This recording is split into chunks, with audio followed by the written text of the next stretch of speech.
Pakitang gilas muna ako bago ako magpaalam sa boss ko na hindi ako papasok kinabukasan. Ito na nga ay minamadali ko na nga itong mga ginagawa naming project para sa mga aming mga client dahil nga ay nag-aapura itong boss ko para matapos lahat ito at kailangan na nga namin i-deliver to mamayang gabi. Dahil nga itong si boss ko ay mahilig nga kumuha ng mga rush order kaya ngayon ay nag-aapura na naman kami at puyatan na naman. Pero hindi naman kami nagrereklamo dahil isa naman itong mga biyaya na dumarating sa amin. Kaya hindi kami nagrereklamo kapag nagreklamo kami, wala kaming sasahurin. Itong si boss ko kasi napakahilig kumuha ng mga project na minsan lamang namin ginagawa o minsan nga hindi pa namin ginagawa at person namin ginagawa para lang ma-resolve lahat ng mga problema ng aming mga client na sa tingin namin ay kami lang yung makakagawa. Pero nagtataka kami kung bakit namin nagagawa na maayos ito at yung first time lang talaga namin ginagawa. Talagang wala kaming rehearsal o practice na ginagawa dito pero natatapos namin na maayos. Minsan lang talaga nagugulat kami kung bakit nga namin nagagawa ng mga tama dahil nga lang talaga in God's will o talagang kami lang talaga yung makakagawa ng mga problema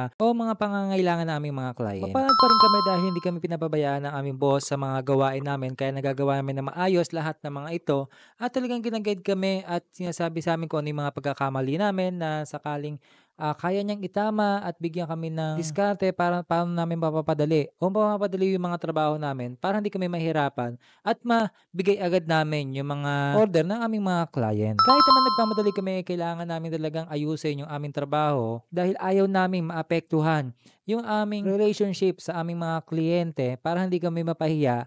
Isa naman yung sa importante na kailangan maramdaman ng ating mga kliyente kung gaano tayo kapursige na gawin ng maayos yung kanilang mga project na pagkatiwalaan sa atin lahat na mabigyan sila ng magandang experience sa aming mga services at product na ino-offer sa kanila. Alam niyo ba kung bakit namin pinaghihirapan na hindi masira sa aming mga kliyente? Dahil hindi na sila magpapagawa ulit sa inyo. Na-experience na rin kasi namin na talagang mapahiya kami sa mismo mga customer. Talagang hindi na rin sila umuulit na magpagawa sa amin. Minsan talagang kailangan natin tanggapin yung mga pagkakamali natin. Minsan naman sila ay bumabalik ulit para umorder o magpagawa ulit at bumabalik pa rin naman yung tiwala nila na kahit marami tayong mga problema, marami kaming pagkakamali na nagawa sa kanila pero bumabalik pa rin sila. Dahil nga ay hindi kami umiiwas sa lahat ng mga problema na alam namin na kami yung mali. Ang diskarte lang naman namin dyan ay huwag silang takbuhan. Gawin namin yung dapat namin gawin, ayusin lahat ng mga pagkakamali dahil kapag nagawa natin ng maayos yun, mas lalo magtitiwala sa atin yung ating mga customer or mga kliyente. O siya, marami na pala akong sinasabi. Baka di na ako payagan ng boss ko nito. Nagmamagaling na naman ako eh. Pero sana sa lahat ng mga sinabi ko ngayon, marinig sana ng boss ko ito. Alam mo naman, tayo mga empleyado, kailangan nating magpalakas kay boss. Ay, nakalimutan ko pala. Ako nga pala yung boss. Ang problema nga lang, ako yung boss. Kahit gustuin ko mang huwag pumasok kinabukasan. Pero maraming umaasa sa akin para sa kinabukasan.